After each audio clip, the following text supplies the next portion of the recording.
साथियों नमस्कार। आज का विषय आलू की खेती में चेचक रोग नियंत्रण। साथियों ये बीमारी बड़ा गंभीर बीमारी है। इसमें उत्पादन तो मिलता है इंसान को, लेकिन वास्तविक जो रेट मिलने चाहिए वो नहीं मिलते हैं। और ये बीमारी वास्तविक फंगस से लगने वाली या भूमि जनित जो रोग हैं, जीवाणु हैं, उनके द्वारा ही फैलती है। तो मेरा उद्देश्य ये है साथियों कि ये बीमारी न लगे, उत्पादन किसान को अच्छा मिले, रेट बढ़िया मिले। इस संदर्भ में हम रोकथाम की व्यवस्था कर रहे हैं। तो प्रथम इसमें साथियों है कि खेत की तैयारी के समय हमें क्या करना है। खेत की तैयारी के समय हमें ये करना है कि हम सनई, ढैंचा, लोबिया, मूंग और कोकरविट्स मतलब जितनी भी दो दाल वाली फसलें हैं उनका समावेश करें। और समावेश करने के बाद जब ये 40-45 दिन बीत जाए उस वक्त हम इसकी जुताई कर दें। तो एक व्यवस्था हमारी ये है। बस किसान की सोच क्या रहती है, केवल डीएपी यूरिया का प्रयोग कम से कम किया जाए। हरी खाद, नाडेप कंपोस्ट, वर्मी कंपोस्ट और जैविक खाद का प्रयोग किया जाए। तो वहां पर जब हमारा पीएच मान ज्यादा बढ़ रहा है वहां उसे घटाने का काम करेगा। वास्तविक देखा जाए तो पीएच मान यहाँ पर 7.5 या 8, पौने 8 पे जा रहा है। ऐसी स्टेज पर अगर हम आलू लगाएंगे तो वहां पर चेचक 100% आना है। तो कम कैसे होगा साथियों? पहली व्यवस्था तो ये है। इसे हम क्या करें कि भूमि शोधन करें। तो भूमि शोधन में हम क्या करें? ट्राइकोडर्मा एक ऐसा फफूंदीजनक रोग है जो 5 बीघा खेत के लिए 5 किलो ट्राइकोडर्मा लें और लगभग 4-5 क्विंटल सड़ी हुई गोबर की खाद लेने के बाद उसमें पानी मारें, मिलाएं, फावड़े से मिला लें और मिलाने के बाद ऊपर टाट फट्टी से ढक दें।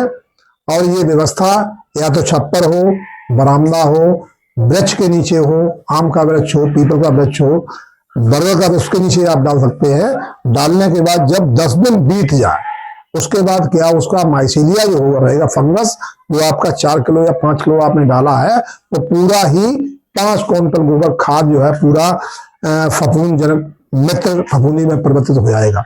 और होने के बाद क्या करें कि उसे हम शाम के समय लेके जाएं, बिखेरें और सुबह सूरज निकलने से पहले खेत की जुताई कर दें। ये व्यवस्था साथियों है। दूसरी व्यवस्था हमें क्या करना है कि कैल्शियम और बोरॉन, ये दोनों तत्व तो ऐसे हैं, कैल्शियम, सल्फर और बोरॉन, ये दोनों तत्व, 3 तत्व तो ऐसे हैं साथियों, ये पीएच मान को कम करते हैं। और कितना कम करते हैं? ये लगभग अगर पीएच मान 5.7 या 8 पे चल रहा है तो उसे घटा करके ये 5.5, 6, 6.5 पे ले आएंगे। इतनी मिट्टी पे जब हम करेंगे तो क्या होगा कि चेचक रोग नहीं आएगा।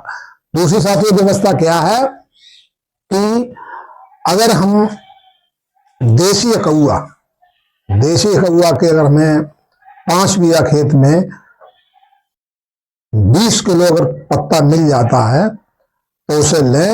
ये व्यवस्था जब हम आलू की रुपाई करते हैं उससे 10-12 दिन पहले हम करें तो उससे क्या होगा कि इतनी बेहतर ये सड़के, हमारा जितने भी जीवाणु, हानिकारक जीवाणु हैं वो सब नष्ट हो जाएंगे, बैक्टीरिया भी नष्ट हो जाएंगे। केवल ये सुरक्षा की दृष्टि बहुत बेहतर है। तीसरी व्यवस्था साथियों उसमें क्या है कि अगर नीम की खली मिल जाए हमें, या नीम की निमोरी मिल जाए, या नीम के पत्ते मिल जाए। नीम के पत्ते अगर हैं तो 5 बीघा खेत में लगभग 25-30 किलो हम ले लें। निमोरी भी इतनी ले सकते हैं। और खल मिल जाए तो लगभग 50 किलो इसे लें और बुवाई से 15 दिन पहले ही इसकी व्यवस्था कर दें, पूरे खेत में छिड़क के जुताई कर दें। तो यहाँ पर क्या होगा कि खेत का जो पीएच मान लगातार बढ़ रहा है वो बढ़ेगा नहीं, वो घटेगा।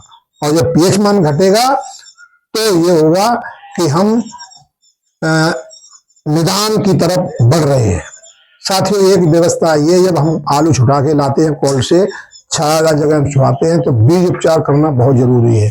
इसके लिए हमें क्या करना है, बीज उपचार में सबसे बेहतर प्रोडक्ट क्या है, ट्राइकोडर्मा ही है। इसे हम लें और लेने के बाद 1 किलो ट्राइकोडर्मा 30-35 पैकेट के लिए पर्याप्त है। लें, उसे घोल लें, घोलने के बाद सूती बस्ते से छान लें, छान के उस पर स्प्रे कर दें। स्प्रे करने के बाद दोबारा बीज को पलटें और पलटने के बाद फिर दोबारा स्प्रे कर दें। हमारा ये बीज उपचार हो गया है और वो हमारा भूमि उपचार था। साथियों, ये व्यवस्थाएं करने से क्या होगा, चेचक 80% तक रोकथाम हो जाएगी। साथियों, ये व्यवस्था होने के बाद जिस खेत में आलू हम ले रहे हैं तो फसल चक्र बहुत जरूरी है। फसल चक्र वो अपनाएं कि लगभग 2 से 3 वर्ष तक उस खेत में बिल्कुल आलू की फसल न लगाएं। उसकी जगह पे हम गेहूं भी लगा सकते हैं, सरसों लगा सकते हैं, या रबी की और कोई फसल है, बंद गोभी है, साग सब्जी की दूसरी फसल है, उसे हम लगा सकते हैं। तीसरा, पानी का प्रबंधन। पानी के प्रबंधन साथियों क्या है कि पानी, किसान हमने देखा है कि जब ट्रैक्टर से हम रोपाई करते हैं बीज के आलू की, उस वक्त क्या है कि लगभग 4 इंच या 5 इंच पानी लगा देते हैं। इतना पानी की जरूरत नहीं है। वास्तविक पानी कम से कम 2-2.5 इंच से ऊपर नहीं लगना चाहिए। अगर ये हमारी व्यवस्था होती है तो क्या है, एक तो हमारा पानी बचेगा, दूसरा ये होगा ज्यादा पानी से रोग का प्रकोप ज्यादा होगा। साथियों, ये व्यवस्था होने के बाद जब आलू गोली नुमा जमने के बाद आलू गोली नुमा लग रहे हैं, ऐसी स्टेज पे हमें एक थाइमोक्सिन दवा आ रही है, उसका हमें प्रयोग करना है। ये हर जगह मिल जाती है।